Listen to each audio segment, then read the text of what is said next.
नमस्कार विद्यार्थी बच्चों आज मैं लेके आई हूँ एक छोटी सी कथा। आपने तो ये अक्सर ये कथा सुनी ही होगी, तो आज मेरी जुबानी सुन लीजिए। तो कथा का शीर्षक इस तरह से है कि ईमानदार लकड़हारा। तो चलिए कथा कहते हैं। तो बच्चों कथा इस प्रकार है कि बहुत समय पहले की बात है। एक लकड़हारा था। वो बहुत गरीब था। वह प्रतिदिन जंगल में जाता था, जंगल से लकड़ियां काट कर लाता था। लकड़ियों को बेचकर वो घर का खर्चा चलाता था। तो बच्चों जानते हैं आगे क्या हुआ? एक दिन वो जंगल में एक पेड़ पर चढ़कर लकड़ी काट रहा था। पास ही एक तालाब था। लकड़हारे की कुल्हाड़ी अचानक हाथ से छूट गई। वो तालाब में गिर पड़ी।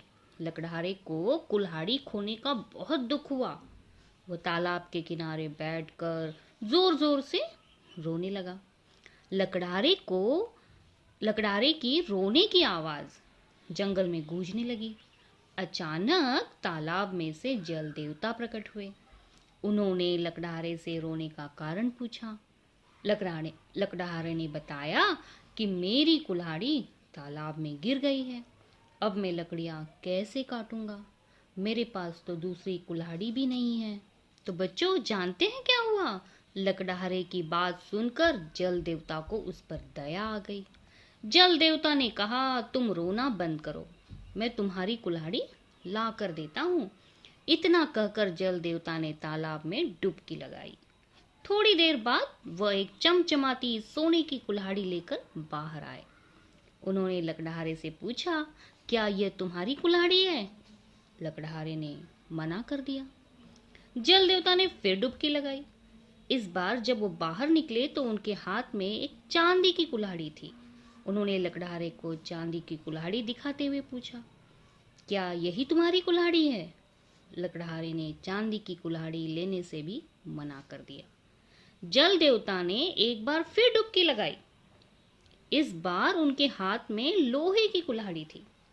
लकड़हारे ने खुशी से कहा, हाँ, यही मेरी कुल्हाड़ी है। फिर जानते हैं बच्चों क्या हुआ? जल देवता लकड़हारे की ईमानदारी से बहुत प्रसन्न हुए। उन्होंने सोचा, लकड़हारा गरीब जरूर है पर ईमानदार है।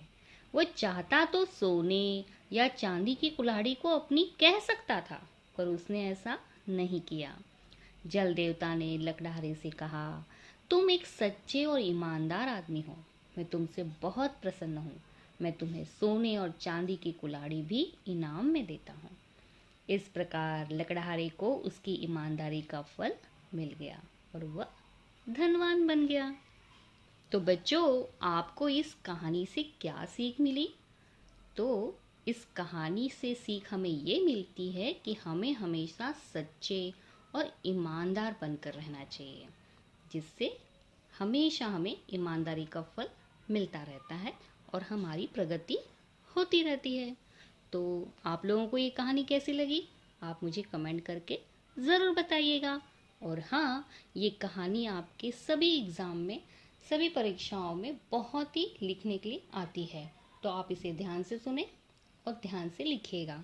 तो चलिए फिर मिलते हैं ऐसी ही मज़ेदार वीडियो के साथ। तब तक के लिए धन्यवाद।